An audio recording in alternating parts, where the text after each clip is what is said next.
4장 21절로 31절까지입니다. 제가 가진 성경으로는 구약 성경 540페이지입니다.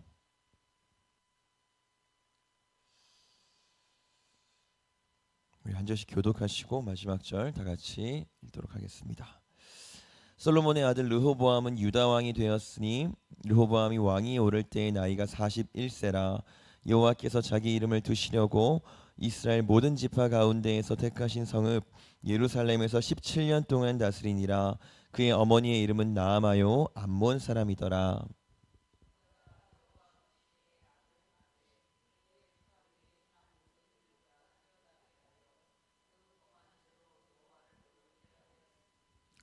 이는 그들도 산 위에와 모든 푸른 나무 아래에 산당과 우상과 아세라상을 세웠음이라.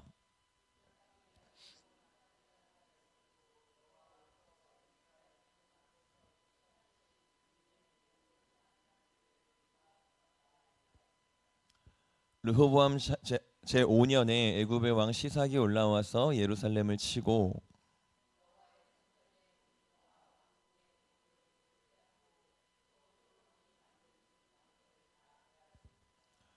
르호보암 왕이 그 대신 노스로 방패를 만들어 왕궁 문을 지키는 시위대 대장의 손에 맡김에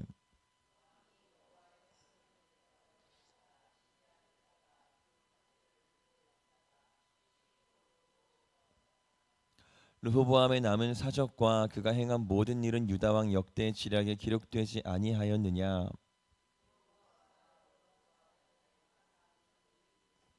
함께 읽겠습니다. 르호보암이 그의 조상들과 함께 자니 그의 조상들과 함께 다윗성에 장사되니라. 그의 어머니의 이름은 나아마요 암몬 사람이더라. 그의 아들 아비암이 대신하여 왕이 되니라. 아멘. 기도하겠습니다. 하나님, 우리에게 주실 말씀을 우리가 오늘도 기대합니다. 그 말씀이 우리 안에 들어오게 하여 주시옵소서. 하나님, 새해가 시작됐는데 이 새해 우리가 결단하는 것들, 다짐하는 것들을 우리가 올 한 해가 끝날 때까지, 아니 우리의 삶이 마칠 때까지 잘 지켜 행하며 나아갈 수 있도록 주님 도와주시옵소서. 우리의 연약함을 늘 핑계하지 않게 하시고 하나님 더 우리가 정진하게 하셔서 성령의 말씀을 따르기를, 주의 말씀에 순종하기를 더 많이 노력하게 하시고, 그때 주님께서 우리를 채우시고 함께 하시는 것도 우리 더 많이 실감할 수 있도록 주님 도와주시옵소서. 오늘 하루가 시작됩니다. 오늘 하루도 주님과 온전히 동행하는 하루가 되게 하여 주시옵소서. 감사하며 예수님의 이름으로 기도합니다. 아멘. 여러분, 이스라엘의 태동이 그러했고요. 또 다윗과 솔로몬을 지나서 현재 르호보암에 이르기까지 온 이스라엘 왕국도 동일한데요. 애굽에 살던 이스라엘은 원래 열등한 민족이었죠. 그냥 애굽의 종살이만 하다가 그렇게 역사에서 사라졌어야 될 민족이었어요. 실제로 430년 동안 그렇게 살았고요. 근데 하나님이 그런 그들을 택하셨고 은혜를 주셔서 기적적으로 출애굽을 했죠. 애굽의 종이었다가 여호와의 종으로 신분이 그야말로 수직적으로 상승했어요. 그리고 마찬가지입니다. 사울 왕조가 끝나고 다윗 왕조가 벌써 세 번째 왕 르호보암에 접어들었는데, 여러분 다윗의 신분을 아마 기억하실 거예요. 당시 기준으로는 아무 가치 없는 시골집의 막내 아들이었습니다. 숫자로 치지도 않았었죠. 근데 다윗도 오직 여호와 하나님의 은혜로 왕이 될 수 없는 자가 이스라엘의 통치자가 됐어요. 그럼 솔로몬은 어떨까요? 우리나라로 따지면 서자의 입장이었습니다. 불경건한 과정으로 결혼했던 밧세바의 아들이었어요. 그러나 솔로몬도 하나님의 은혜로 또 들어쓰셨죠. 그럼 우리는 어떨까요? 그럼 기도하면서 기적이 일어났으면 좋겠습니다라고 구해 보신 적 있죠? 꼭 기적은 주변에서 많이 일어나는 것 같은데 나한테만 안 일어나는 것 같아요. 그래서 하나님 나도 좀 기적을 보여주세요 구하는데, 그렇게 기도하면서 정말로 기적을 경험해 보신 적이 있으세요? 뭐 갑자기 큰 돈이 필요한 상황에서 말도 안 되게 채워주신다거나, 죽을 병이 나았다거나, 아니면 좀 신비한 영적인 체험을 한다거나 해본 적이 있으세요? 제가 처음 예수님을 믿고 싶을 때, 그러니까 믿기 전이죠. 근데 이미 기도도 하고 있고 예수님이 너무 궁금하고 믿고 싶은데 제 머리로는 도저히 안 믿어지는 거예요. 그래서 나도 신비한 체험을 하면 믿을 수 있지 않을까 이런 생각이 들어서 밤에 혼자 교회에 가서 정말 몇 시간을 기도했습니다. 하나님 살아계시면 내 손 좀 잡아주십시오. 정말 물리적으로 잡아달라고. 그리고 살아계시면 음성도 좀 들려주십시오. 정말 누워서도 기도해보고 기도하다가 괜히 눈 떠서 이렇게 가로등 불빛이 살짝 들어오는 커튼 쪽을 바라보기도 하고요. 뭐라도 보일까 봐요. 그만큼 간절했던 건데요. 창피하지만 방언 흉내도 내봤어요. 그러니까 제 논리로는 안 믿어지니까 이 논리를 다 무시할 만한 어떤 사인이라도 좀 있으면 좋겠는 거예요. 그렇게 열심히 기도했는데 결과가 어떻게 됐을까요? 아무 일도 없었습니다. 그냥 주님이 응답을 안 하신 건가 그럼 생각하실 수 있는데 정말로 응답을 안 하셨을까요? 응답은 하셨습니다. 몇 달 후에 제가 그렇게 자랑하던 논리로 저를 무너뜨리시고 주님 앞에 무릎을 꿇게 하셨어요. 근데 제가 그렇게 무릎을 꿇으면서 깨달은 게 하나 있습니다. 제가 그렇게 기적을 달라고 기도를 했는데 주님은 기적을 보여주셨더라고요. 뭐 어떤 환상을 보여주신 것도 아니고 자랑할 만한 영적 체험을 보여주신 것도 아닌데 이런 것들이랑은 비교도 안 될 정도로 더 큰 기적을 보여주셨어요. 저 같은 사람한테 찾아오신 게 기적이었던 거예요. 도무지 은혜를 입을 수 없는 자가 은혜를 입은 게 기적이었던 겁니다. 신약의 표현대로 썩어서 냄새가 나는 사람이 살아난 게 최고의 기적이었던 거예요.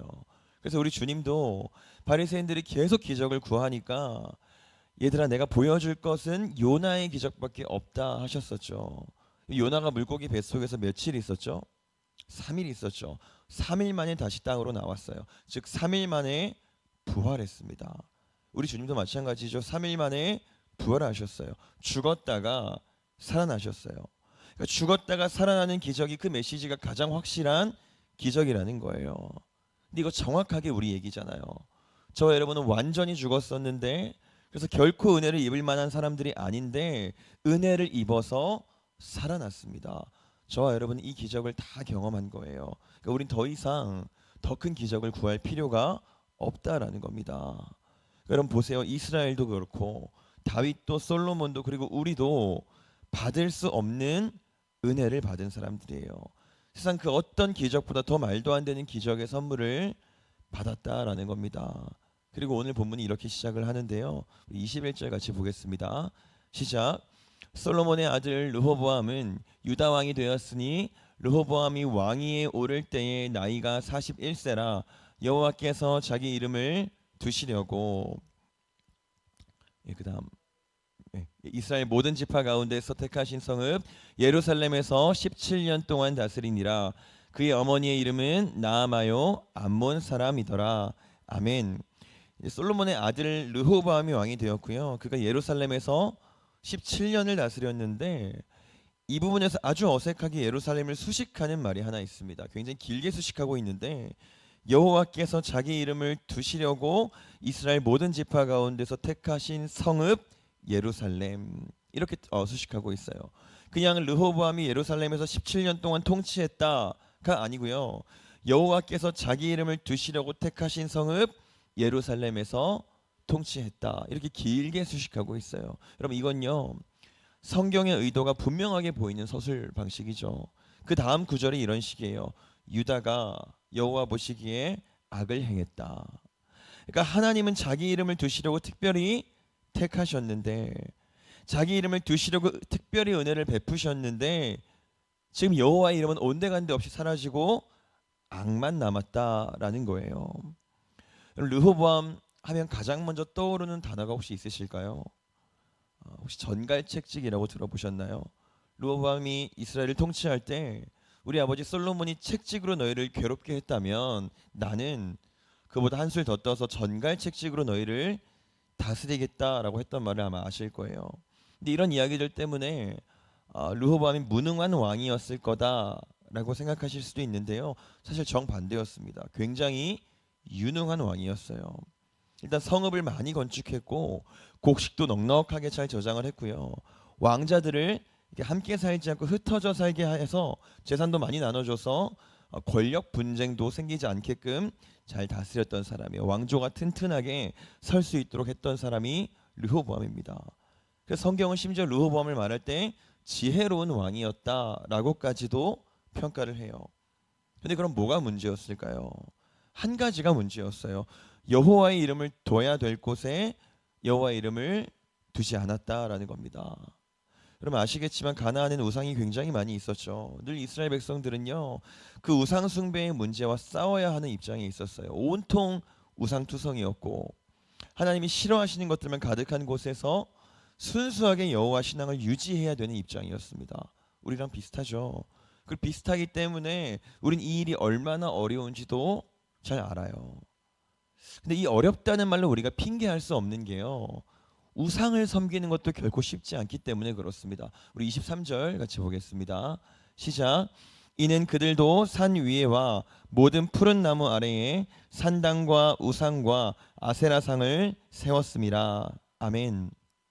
이제 남유다 백성들이 아세라상을 만들었는데요, 그 장소가 어디냐면 산 위에 만들었고 그리고 푸른 나무 아래에 만들었대요. 왜 하필이면 여기다 만들었을까요? 그냥 아무 생각 없이 목이 좋아서 그냥 만들었을까요? 그러면 아세라 신을 상징하는 건 나무입니다. 그래서 원래부터 가나안 민족들이요, 원래부터 가나안에 살던 사람들은 아세라상을 둘 때는 항상 산 위에 있는 나무 아래에 딱 만들어 놨어요.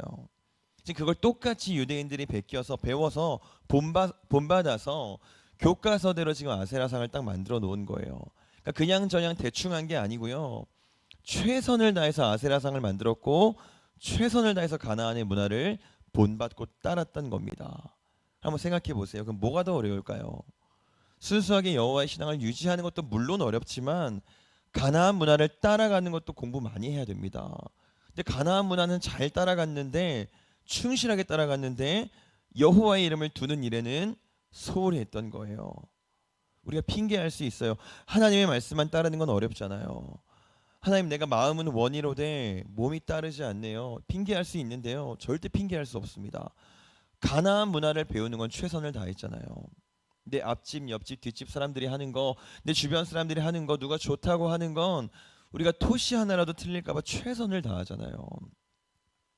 제가 아까 르호보암이 성벽을 많이 쌓았다라고 말씀드렸는데요, 르호보암은 지금 그 일을 하기가 사실 수월한 때가 절대 아니었습니다. 나라는 지금 반으로 쪼개졌고 12지파 중에 10지파가 떠나버린 상황이에요. 근데 그 상황에서도 르호보암은 성읍을 쌓았잖아요. 그러니까 우리가 핑계할 수 없는 겁니다.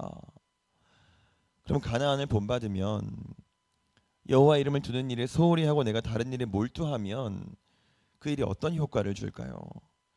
아세라 신은 풍요의 신이니까 비를 많이 줘서 우리가 풍년을 경험할까요? 성벽을 많이 지었으니까 적이 쳐들어와도 견고하게 남유다를 지켜줄 수 있을까요? 갑자기 남쪽의 애굽이요, 대군을 이끌고 쳐들어오는데 병거가 1200대고 마병이 6만 명이래요. 그럼 솔로몬이 전성기 때 병거가 1400대를 만들었고 마병을 12,000명을 길렀거든요. 대충 그거의 5배쯤 되는 숫자가 애굽에서 쳐들어온 겁니다. 어떻게 할까요? 근데 괜찮죠? 이럴 줄 알고 르호보암이 성벽을 많이 만들었잖아요. 어떻게 되는지 한번 보겠습니다. 역대하 12장 4절입니다. 시작. 시삭이 유다의 견고한 성읍들을 빼앗고 예루살렘에 이르니. 아멘. 지켜줬나요? 못 지켜줍니다. 풍요하신 아세라가 전혀 풍요를 주지 못했고요, 남유다가 완전히 초토화됐어요. 성읍을 많이 지었다라고 제가 말씀드렸는데 그 성읍들을 순식간에 다 빼앗겼네요. 여호와 이름을 두는 일보다 가나안의 문화를 따르고 성벽을 쌓는 일에 에너지를 다 쏟았어요. 투자했습니다. 최선을 다했어요. 근데 남유다가 초토화가 됐어요. 은혜를 받은 사람은요, 은혜를 주신 분만 건져낼 수 있습니다. 하나님, 내가 지금은 도저히 상황이 안 됩니다. 아니요, 상황이 안 돼도 우리가 다른 건 다 하잖아요. 그러나 그 다른 것들이 절대 우리를 건져낼 수 없다는 거예요. 그러므로 여호와의 이름을 두는 그 일에 저와 여러분이 최선을 다하기 원합니다. 그 말도 안 되는 기적의 은혜를 우리가 받은 이유인 거예요. 여러분, 애굽왕 시삭이 와서 전쟁을 하고 유다를 초토화시키고 그냥 간 게 아니고요, 성전에 있던 보물들과 솔로몬이 정말 멋있게 만들어 놓았던 금방패들을 죄다 가져가 버렸어요. 근데 이 일을 당한 르호보암의 반응이 충격적인데 우리 27절 말씀 같이 보겠습니다. 시작. 르호보암 왕이 그 대신 노스로 방패를 만들어 왕궁문을 지키는 시위대 대장의 손에 맡김에. 아멘. 금방패가 도둑 맞았습니다. 솔로몬이 만들어 놓았던 큰 방패, 작은 방패, 금으로 만든 것들을 다 애굽 왕 시삭이 가져가 버렸어요. 그랬더니 르호보암이 뭘 하냐면 다시 노스로 방패를 만들어서 그 금방패를 대신합니다. 여러분, 다른 나라 사람들이요, 우리나라 사람들을 보면서 특이한 점을 하나 발견을 했는데, 어떤 문제가 생기면 사회 제도를 탓하지 않고 내 열정이 부족했구나, 내 노력이 부족했구나, 이렇게 자기 탓을 한다는 거예요. 공감이 되시나요? 분명히 이 문제는 사회적인 문제가 분명함에도 불구하고 늘 자기의 노력이 부족해서 실패했다라고 여긴다고 하더라고요. 물론 그래서 세계 어디에 내놔도 가장 성실한 민족이라는 명성 아닌 명성은 얻게 된 건데, 이게 예수 믿는 우리도 똑같습니다. 지금은 옷을 찢고 겸비해야 될 일인데, 여호와 앞에 납작 엎드려서 회개하고 돌이켜야 될 일인데 다른 방법을 자꾸 찾아요. 대신한 할 것들을 자꾸 찾는다는 겁니다. 물론 회개를 안 하는 건 아니에요. 회개도 합니다. 기도도 해요. 그럼 르호보암이요, 정말로 하나님 앞에 안 엎드렸을까요? 역대하 12장 6절 보도록 하겠습니다. 시작. 이에 이스라엘 방백들과 왕이 스스로 겸비하여 이르되 여호와는 의로우시다 하매. 아멘.